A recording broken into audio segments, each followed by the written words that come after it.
Well, Craig, I am so excited to get some time here. You and I visited a while back, and it's really cool how we met. We have a mutual friend in Jeff Woods, and he said, "You guys have to meet up. You guys, are going to just hit it off." And I'm so glad that we did. And I've been looking forward to this time. So welcome to the show. Justin, it's good to be here. And like you, I'm very grateful our good friend Jeff Woods connected us. Well, he is definitely just a bundle of energy and joy. And so I'm very pleased. I was on his podcast a while back, The One Thing, and they just do such incredible work. And so I know anytime I get a recommendation from him, it's always going to be a good one. So, and it has been. I'm so thrilled about getting to know you and learning your story and seeing all the moves you're making to positively impact and change the world. Well, I appreciate it. Let's jump in. Cool. Love it. Well, first and foremost, I'm curious kind of how you got to where you are today. You're a very successful guy. You're very young to be running a massive multi-billion probably dollar company as COO with Topgolf. And by the way, I love Topgolf. We just went to the one in Vegas, and we were there for one of my buddies'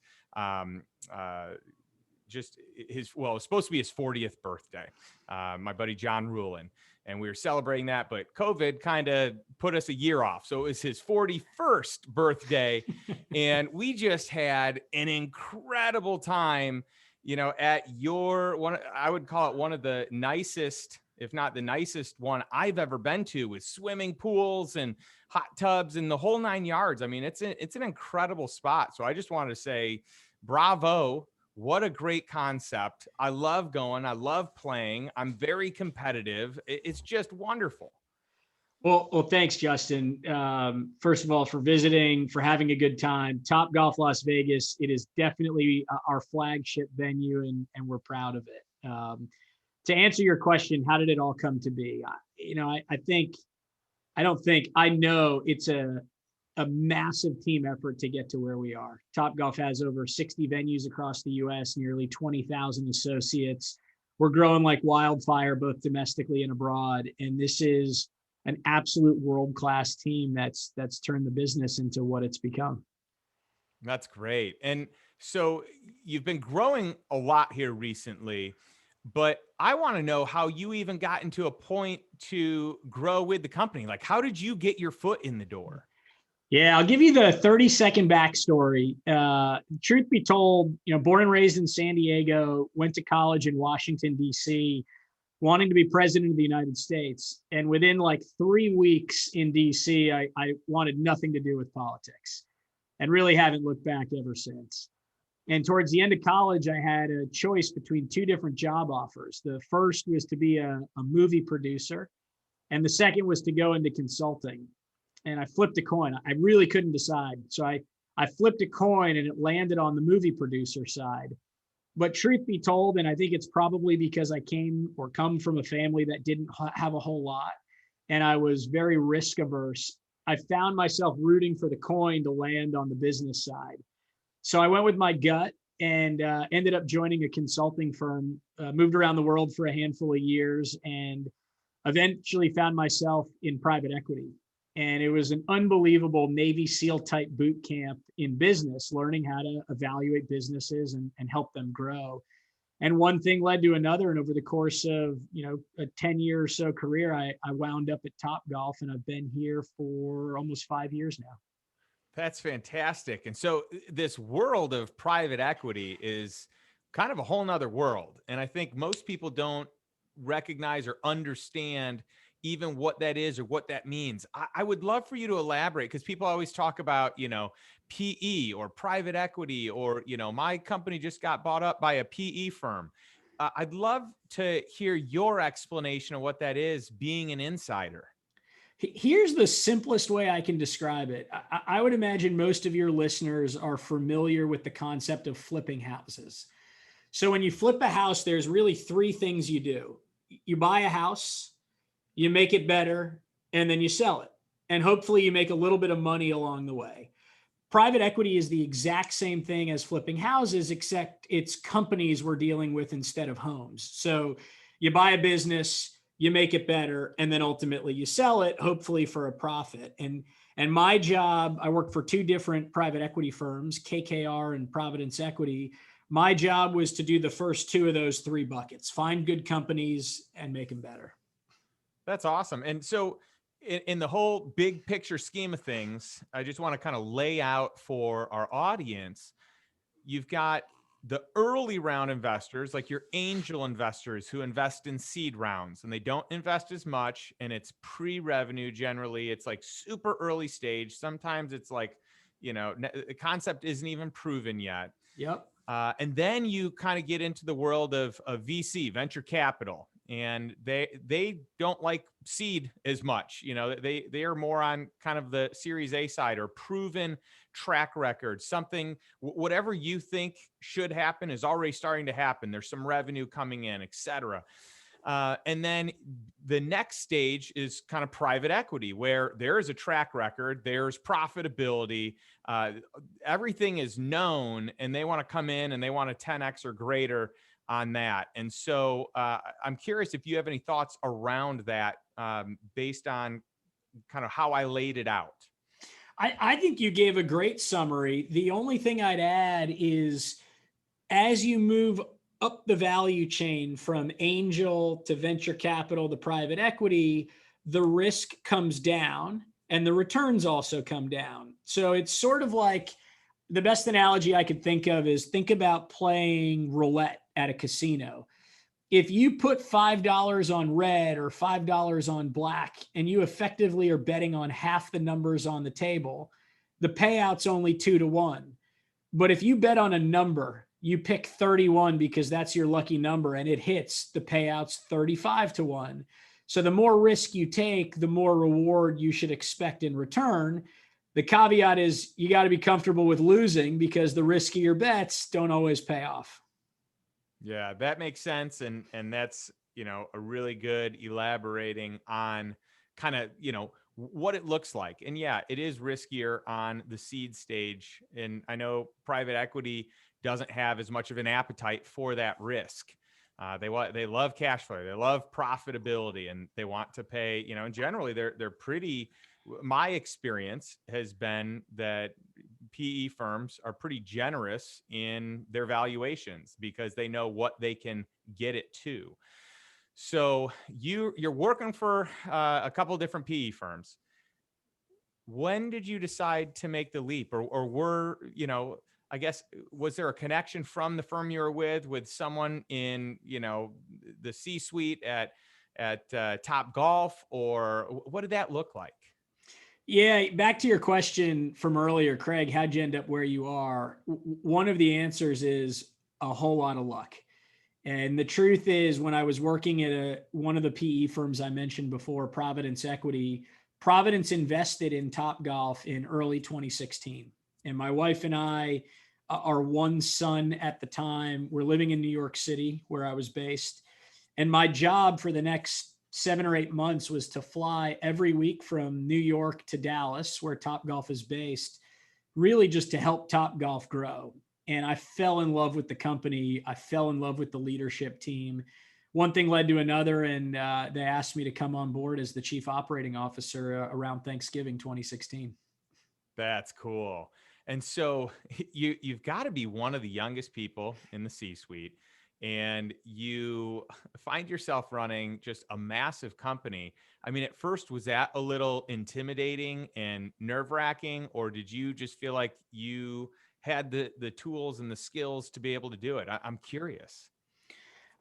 I think, and it's hard to remember and be totally objective going back almost 5 years, but here's what I remember. I remember it being a tale of two cities. On the one hand, it was comfortable and welcoming because I had gotten to know the management team and the business for 7 or 8 months leading up to when this became official. And I fell in love with the team. I believed in the group's capabilities, and it was just a genuinely good group of people. So in that sense, it was great. On the flip side, I was 31 years old at the time. There were, I don't know, 5, 6, 7,000 associates, and I had a lot to learn, and my head was spinning for days on end. And it took me a while to, I think, build trust with all of the right people so that we could work together collaboratively. And honestly, it took a while for them to have faith in me. And I think one of the things that I learned is if you show up, you work hard, you're humble, you ask questions as opposed to dictating a plan of attack, and people see you're leading with both your head and with your heart, it's amazing the doors that will open. And honestly, it's a journey I really wouldn't trade for anything. That's cool. Do you consider yourself in your role a culture creator? Or do you look at your role as like, hey, I just need to make sure operations are functioning and people are reporting where they need to and that the breakdown doesn't exist? Yeah, culture. What's the expression? Culture eats strategy and execution for breakfast. It's really interesting. One of the things we did in the early days when I started was we studied remarkable concepts that are known for their culture and hospitality. Ritz-Carlton, Four Seasons, Southwest Airlines, Disney. And what we discovered is that effectively the guest experience will never exceed the associate experience. And so we doubled down hard on culture. And what we ended up instituting is, and it was developed by the whole senior team with representation from frontline associates as well, something called our rally cry. And the rally cry is the one thing you think about every single day when you get out of bed, you put your uniform on and you take the playing field, which for us is a Topgolf venue.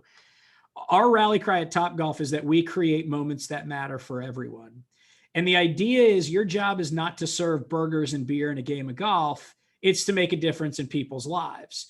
But where the rubber really met the road was when we didn't just talk about the rally cry, we actually empowered all today 20,000 of our associates to do it. And I could sit here for hours with you and tell you story upon story of where hourly associates or salaried managers have gone above and beyond to make a difference in people's lives. And it doesn't just impact the guest, it actually makes our team proud to come to work every single day. That's awesome. Maybe the most important question I've asked yet. Are you good at Topgolf? And if so, how good are you? What's your game of choice? I guess it depends who I'm playing against. I'm middle of the road. I tend to play two games at Topgolf. The first is our most commonly played game. It's called Topgolf, creatively titled. The second is something new we have. It's Angry Birds. So most people don't know this, but you can come to Topgolf and play a game like Angry Birds. And whether you're a scratch golfer or my 3-year-old son, it's a blast for everybody. Yeah, that's an incredible concept because you do not have to be good at Angry Birds Golf. Like all you have to do is put the ball in play and watch what happens because you basically have this simulation. On the you kind of look at a screen, you see this whole setup, and then you hit the ball towards using markers where different things are, and then you have these different wooden boxes that may fall and topple and break other parts. It's just really fun. So it was the first time I'd ever played that when we were in Vegas, and it was a huge hit with our group. So nicely done on that. Well, thank you. I'll tell you a 20-second story. First time I ever visited Topgolf, it was a snowy day in January. We were in Alexandria, Virginia, home to the first Topgolf ever built in the US. And I remember walking in, or I should say walking up to the building. I see a line around the block in the snow. We get inside for a bachelor party, and the bay next to us is a group of all women celebrating a bachelorette party. Now, up until this point, I tried to get my wife to play golf 100 times, couldn't do it. But when I saw the bachelorette party, I thought, man, something magical is happening here. And what we've learned is that the brand has permission to do all sorts of things, including introducing a game like Angry Birds for golfers and ages of all types. That's so cool. Well, I'm guessing in the role that you've been in with the people that you've had exposure to, you've probably met some cool people along the way. And I'm curious if you've had any specific mentors or peers that have had a profound impact on you or the way that you think, or maybe decisions that you're making now from the lens of long term. How's this going to impact and play out over several years? It's a great question. And it's honestly, it's hard to narrow the list down to just a couple of people, because I think in this job, the life adventure and the people I've gotten to meet along the way, it wouldn't have happened were it not for Topgolf. And there have been leaders, from members of our board to executives at Topgolf, who've made a massive difference on my life. You know, if we look outside of Topgolf, there are a couple people who've had a big difference. One guy in particular who I really look up to, Seth Waugh, who's the CEO of the PGA of America.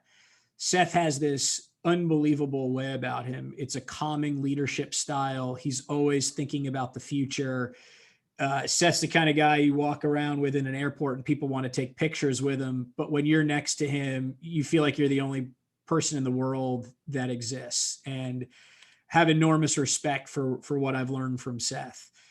There are a couple of other guys who you won't recognize their names, but the way they've approached fatherhood, the way they've interacted with their own dads, I've learned a lot from the way they think about being a husband, a father, and a son. And were it not for those guys, honestly, I don't think you and I would even be having the conversation today. Yeah. And, this is a great segue because I'm so excited about this new chapter of your life, the impact that this is going to have, because you have a new book coming out and it's just so applicable to so many, anyone who's a parent, anyone who's a dad. And I'd say it's not just limited to dads, but the book is called The Dad Advice Project, right? And I'd love to know, first off, a little bit about that. And secondly, kind of how it became what it is today. Like, how did it go from just this idea of getting advice to actually becoming a book? Happy to tell you the story. So it starts with a little bit of a sad insight, but I promise there's a happy ending at the end of this. I don't have, and in the spirit of being vulnerable and open, a very close relationship with my dad. My wife and I have three boys, 1, 3, and 5. And so we're in the thick of it. And I realized about 2.5 years ago, not having my dad as a sounding board was a really big void. And so I emailed a handful of buddies and I asked them to write me a letter on how to be a good dad. That was it. And what I got back was incredible. It ranged from David Letterman style top 10 lists that were funny but thoughtful, to letters they wrote their kids, and everything in between. And over the last 2.5 years, this thing snowballed. And I ended up with 42 letters, all from guys who are close personal friends. And, it's great you asked me the question about who's had an impact on my life. Without a doubt, these 42 guys have. And what ended up happening was I put all 42 letters together. A couple of guys asked me if they could read what the other guys had written, but it wasn't ever meant to be a book. It was really just a selfish question for me to crowdsource advice on how to be a better dad. Well, with some encouragement from a few of the guys, we approached a few different publishing houses. And interestingly, they all told me the same thing. They said, Craig, the difference between women and men is that women want advice from other women and dudes just want to hear the sound of their own voice. Nobody's going to read your book. But fortunately, we stumbled on one group that felt differently. And when they saw the list of authors who contributed, which I'm happy to share with you in a minute if you're interested, and they read the content, they said, holy cow, we've got to turn this into a book. That's exciting. And yes, of course, I want to hear the list of authors. And I just love that you basically have this, you chronicled all these great ideas and moments in time that people had. You crowdsourced this with some of your brightest, most successful dads. And I love that the book is theirs. It's like all of yours. It's a team effort. It's not just one person writing, like, here's how great of a dad I am. It's, hey, look at the wisdom, the collective wisdom that we've gathered from all these smart people. You nailed it. I actually find, a couple observations. One, the content for dads is thin. Two, the content that is available tends to be one person's point of view. I think three, if you're sick, you go to a doctor because a doctor's seen a case like yours 10,000 times before and has pattern recognition. None of that exists in fatherhood. So the idea of crowdsourcing this so that you could get 40 different guys and see the world through their eyes and maybe pick up on some patterns preemptively, it's been helpful to me. And I think the thing that's interesting is guys tend to be private. But when you ask most guys about fatherhood, it's amazing. Their shoulders drop, they exhale, and it's the one topic that's common ground for almost all dads. And what you'll see when you open the book is that all these guys are friends of mine, and they range from people you've never heard of who are in unbelievable business and civic leadership roles across the world to a bunch of guys you're familiar with. So the foreword's written by George Tenet, the former CIA director. And we've got athletes like Davis Love III and Adam Wainwright, the pitcher for the Cardinals, and TV personalities like Mark Rolfing and Nota Begay. And I'll tell you, it was so powerful to see these guys get vulnerable and give you a behind the scenes look to what it was like for them raising their kids. That's incredible. And you hit the nail on the head with the fact that there's not necessarily a ton of books out there for dads. And I look for these. Like, this is a topic that I read on my bookshelf right behind me. I have several of these books, and I'm always looking for really good books. And so, I'm thrilled that you have just such a great resource, but also from, men that are choosing to be really vulnerable. And I think the issue that a lot of dads have, and maybe you can relate to this, I know that this is true in my life. When we think about being a dad and we think about the decisions that we have to make, sometimes it's easier to just work or try to build the business or try to do things in work mode because we're good at it. It's familiar. We've been doing it for a decade or two or three or more, versus the dad thing. This is newer. We don't know it as well. The default isn't this life of experience. And so I find that, like, for me, I have to show up very intentionally, because if I'm unintentional, if I'm just letting my subconscious lead me, I'm always just going to kind of veer towards the things that I know well, the things that I'm good at, business, versus showing up intentionally for my family. It's probably the theme talked about more than almost any other in the book. And finding that balance is hard. Here's what's interesting. If you go all the way back to purpose, and like, what's our purpose for being here on this earth? What's your purpose as an individual? We're all going to have our own answers to that question. But what I can almost guarantee is that every single person will have an element of wanting to find joy and happiness in life. And what I find fascinating is that for many people, if you drop the ball on family and parenthood and all those sorts of things, and you focus on the short-term wins around work, you sort of miss the point if purpose is sort of your North Star or guiding light. And by the way, let's be real. There are times where all of us need to drop those things because work will come first. The question is really about the patterns and behaviors we develop over time. And it's a trap. If we get sucked into the whirlwind too much, it's very hard to undo, a reputation you've built with your kids or your spouse. Yeah. And it becomes a routine. It becomes a habit. So you got to be really careful how you're spending that time and what decisions you make. When do you choose work over family? When is family over work? I'm part of a dad's group that I believe you're familiar with, Front Row Dads, that Yep. One of my closest friends in the world, John Vroman, started, and I'm the hugest fan. And one of the things that we talk about, and he's going to be on our episode for Father's Day, but one of the things that we talk about in that group is that we're family men first, businessmen second.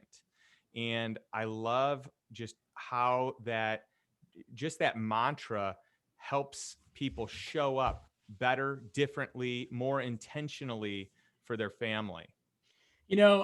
Jeff Woods, back to where we started the conversation, said something interesting to me on his podcast recently that we did together. He said, if you think about business relationships, you think about brands, those tend to be rubber balls. And if you drop them, they're going to bounce back. They may not bounce as high as you want, but they're going to bounce back. Your relationship with yourself, with your health, with your wife, with your husband, with your children, whatever it might be, relationships with people, those are often more like glass balls. And if you really drop it, they can crack. And it's so counterintuitive that those are the balls we often let go of first. And I think it's an interesting lesson to keep top of mind. Yeah, for sure. And, something that's been really helpful for me in just making these types of decisions. When do you choose what, and how do you show up?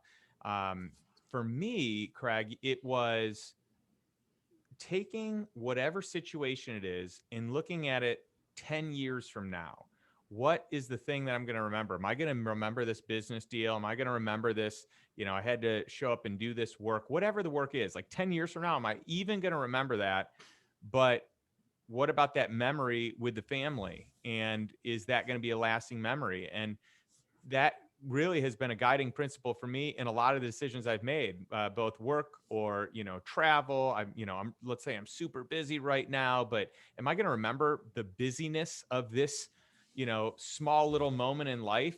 Or am I going to remember that I didn't go on this amazing trip or meet these amazing people or spend time, quality time with my family, and maybe an exotic location. And so that has been a real good North Star for me as well. I love it. And to build on that point, I think one thing that I've learned, and it's actually a theme that comes out in the Dad Advice Project, is there is a hybrid. So historically, personal life and professional life were kept very separate, and people were very intentional about that. What we've done with our family, and again, quite a few of the authors talk about it, is tried to find ways for work-life integration. So I'll give you a great example. Rex Kurzius, one of the authors, super inspirational guy. He talks about how we give our kids exposure to sports and arts and crafts and music so that when they're in situations that require memory recall for those types of activities, they just jump in and they do it. But when it comes time to dad having or mom having a work conversation, we close the door so that our kids don't interrupt or hear what's going on. That makes no sense. Rex says, open the door, invite your kids to listen in on speakerphone when you're interviewing someone or to help you name a new product or business line. And now dinner time conversations become richer, and you've given your kids exposure to more sophisticated business type topics at an earlier age. And for us, look, I realize we're very lucky because Topgolf's a unique business, but we take our kids to Topgolf all the time to try out new games and try the food and experience what other, 5-year-olds and 3-year-olds are experiencing. And our kids are proud to be a part of that. And I think there are times when it doesn't have to be a this or that. It can be a yes and. Yeah, I could not agree more, Craig. And I'll even just say this, like, I'm super guilty of this. When I first started podcasting, I remember, having my door closed, letting my family know, hey, by the way, I'm going to be recording. If you wouldn't mind being quiet, that would be wonderful. Although we all know how that goes, right? And I just remember like trying to be in this place where I wanted to control volume, and I could hear, kids, running around in the house and footsteps, and my daughter's friends are over, and they're, I mean, literally just total pandemonium going on. Or sometimes she'd want to jump in and see what I'm doing and just, take a look. And for a season, a small, short season, I was like, oh man, I'm trying to control who comes in, who doesn't, when you can talk, when you can't. And that's exhausting. And I'm actually disappointed that I even took that direction, because the moment I loosened up and just said, hey, I'm going to be recording now, feel free to carry on. And my editor can, edit stuff out. And there might be stuff he can't edit. And oh, well, people just kind of hear the real deal of what's going on. So my daughter will pop in periodically, and it's just so much better. It's more fun. There aren't as many like walls and lines in what people can and can't do. And it has also just kind of been a lot smoother on the family front, so that my wife doesn't feel like she has to keep anyone quiet. So you're spot on when you say that there's this way that these worlds can collide, and we want to give our kids that exposure. I mean, I want my daughter to know about this. I know you want your kids to know about this. So great point. Awesome.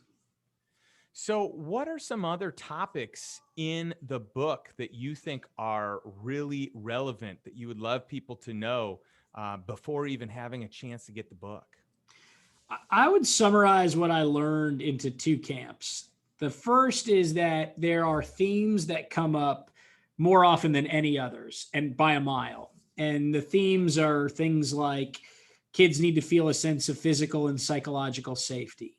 They need to understand it's okay to take risks and fail. My favorite, or I should say my wife's favorite, is love your wife and make sure your kids see it, because that's how they're going to learn how to treat women and have relationships down the line. That's powerful. And what I find interesting about it is, for some, when we talk about this, they go, well, okay, obvious. For others, they say, well, actually, it may be obvious, but the fact that those themes came up more than any others means we need to intentionally keep them top of mind. So that's the first set of lessons. The second are what I would call one-off, really cool, interesting tactical tips, some of which we've actually implemented with our three boys, and it's created just a really fun set of journeys in our family. And I think as the reader goes through and sees some of these tips and tricks, it'll be fun to experiment with some of these things and turn them into traditions for your own family. That's great. Yeah, as I think about some of the things that are in this book and some of the things that we've discussed, some of them are like obvious, like, yeah, you should do that. Yeah, you should love your spouse. But does that mean that we're doing it? I mean, sometimes I think that things work so well that you start to forget that you were doing them or how well they worked. I don't know if you're like me or if other guys are like me, but it's like, sometimes I'm like, when did I stop doing that? I used to be so good at that. All of a sudden I'm not anymore, but that works so well. And now that I'm not doing it, things aren't as good. So my wife read the book and I asked her for her takeaway, and she had a few. Her first was, this is a book about relationships. It's meant for men and women, even though it's called the Dad Advice Project. Fair enough. The second takeaway, though, for me was the really powerful one, and I think it hits on what you're describing. She said, Craig, when I read mom blogs or books or articles on how to be a mom, 9 times out of 10, after I finish reading, I feel like I'm less than, or that I'm not living up to the mom that I should be. But what's interesting about this, and it hits on what you're saying, is I'd say half of the submissions, the guys talk about things they're screwing up and where they're going wrong. And at the end of it, you leave recognizing we're not perfect and they're not perfect.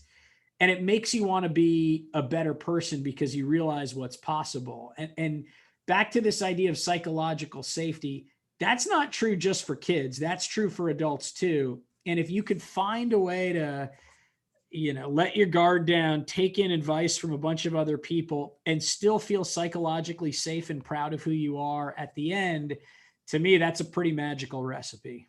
Yeah. And your wife is spot on this too, because when she says this is a book about relationships, this might be a relationship book about how you parent your kids or the relationship you have with your spouse. But that's also the same thing as the things you should do in relationship with coworkers, in relationship with, people that work under you, with you, vendors, contractors, you name it. And so many of these things, I see very successful businessmen, businesswomen as well, all the time. And this is more on the businessmen side, where they have these incredible relationships at work, but for some reason they get home and it's like leftovers and they're irritable and they don't have the same just relationship IQ, emotional IQ at home as they do in the office. It is really kind of a mind-boggling thing to me, but this is real. Like, I see this often. Someone asked me once, what's the best piece of advice you've ever heard or gotten? And I go back to a story from I think it was a documentary I saw. It was with Coach K from Duke basketball. And someone said, all right, Coach, how do you do it? How do you take a random collection of players and win year in and year out? And he said, I'll tell you the answer, but it's not going to make sense. And the reporter said, well, try me. He said, well, I tell my guys to talk when they're tired. And the reporter said, you're right. I have no idea what you're talking about. And he said, well, look, most coaches teach their teams that when they're towards the end of a game and the game's close and the team's tired, to conserve energy. And the best way to conserve energy is to stop talking. He said, I feel the total opposite. He said, when you're anxious and you're down by 2 and you've got to come back with 90 seconds left, the only way to fight through and win is to talk when you're tired. And I find the exact same advice holds true in relationships, both in the workplace and at home. And I think because the incentives may be shorter term at work and they're right in front of us and we have reviews 2 or 3 times a year, it's easier to force yourself to talk when you're tired and work through challenges. But if you don't apply those same principles and approaches at home with your kids and your wife, man, what you described is one of the possible outcomes. And I also find that from personal experience, but also in coaching a lot of people, is that when life on the home front is not strong, it does carry over to your professional life. And the stronger of a family unit that you can have and create and foster the strengthening of those relationships, the better it is in all the other compartments of life. And I'm sure that that's something that you've experienced. I'm sure that there are some dads that gave advice in your book on that too. You hit the nail on the head. Totally agree. So, if there was one takeaway from this book that you've had, so you had the luxury of getting a chance to, read all this, put this together, put it in order, whatever makes the most sense. Is there something where you feel like, hey, this thing allowed me, this idea, this concept, this thought process, this thing I took action on immediately and has had a profound impact on my family or on me or on, loved ones? The answer may sound odd, but for me, I learned through this project that we're all trying really hard and we're all screwing it up. And when I realized that some of the dads I respected the most are going through things that maybe I never would have imagined, and the guys who seem like they didn't really have it together really have a lot of depth and richness to the way they parent, it was a very liberating thing. It made me realize there is no perfect. Just keep swimming, just keep trying, and you'll get there. I think that's my biggest takeaway. Yeah, that's cool. So is this something where you feel like, hey, I have written this book, or I've assembled this book? Or do you see this as something where there's going to be volume 2, or there's going to be like, hey, at this age, Yeah. we've got another version? I'm curious. I'm not that far in my thought process, to be honest. Here's what I'll tell you. It is so important to me and to the 42 authors in the book that this has an impact on dads and kids. In fact, about 30 of the 42 authors came to Dallas to my home for dinner last week to meet each other for the first time. And it was one of the most special nights I've ever had. And this was a topic of conversation. What next? What I know is that we have 2 goals for now: to make this book land and have an impact. And the second is, I grew up going to the Boys and Girls Club in San Diego. It's where I spent spring breaks and summers. And so I'm, a proud supporter of the Boys and Girls Club. And if this thing lands, the Boys and Girls Club will be a big beneficiary of it. Beyond that, time will tell. That's amazing. Well, I love when you can put something out in the world that the content. So for me, it was the same thing. I wanted the content to have value, but I wanted the proceeds to also be able to add value in terms of where it can be put to the best use. Totally. And I love that you're doing that. I'm curious for you from the standpoint of like legacy. Have you thought a lot about this, or where does your mind go when you think about legacy for your family, legacy for what you're doing and the footprint that you're going to have and leave on this world? I'm 35. I don't spend really any time thinking about legacy. What I do think a lot about is how to have an impact now. Whether people remember that and tie it to me or my family, I have no idea. But the impact that I think about now is the world is still upside down, right? Whether it's COVID, whether it's the senseless killings of innocent, unfortunately, most commonly African-American men, whether it's, persecution of minority groups across the country, the world at times is filled with hate. And I genuinely believe, whether it's through, a project like the Dad Advice Project, whether it's through at Topgolf, our rally cry of creating moments that matter, if all of us can do just our small part to try and make the world a better place and a more joyful place, mission accomplished. That's awesome. And I love your rally cry for Topgolf. In fact, that's something to me that has been important in all categories. So, most certainly at work. But I actually think as just parents and as spouses and most certainly in the business world as professionals, making moments that matter and creating experiences for a lifetime, I think that's everything. And the more you can do that, for working professionals, that often is easier done on the professional business side of things. And I don't know if that is second nature to people, but to me, in a leadership role in many different businesses, that was like monumental in terms of like culture, retention, and all that. I actually find that having moments that matter and creating experiences for a lifetime with your family is the most important thing you can do. And I love really being intentional there. And I'm curious if that is something for you that has also kind of, and I know your kids are young, but is that something that's already started to take root in the family?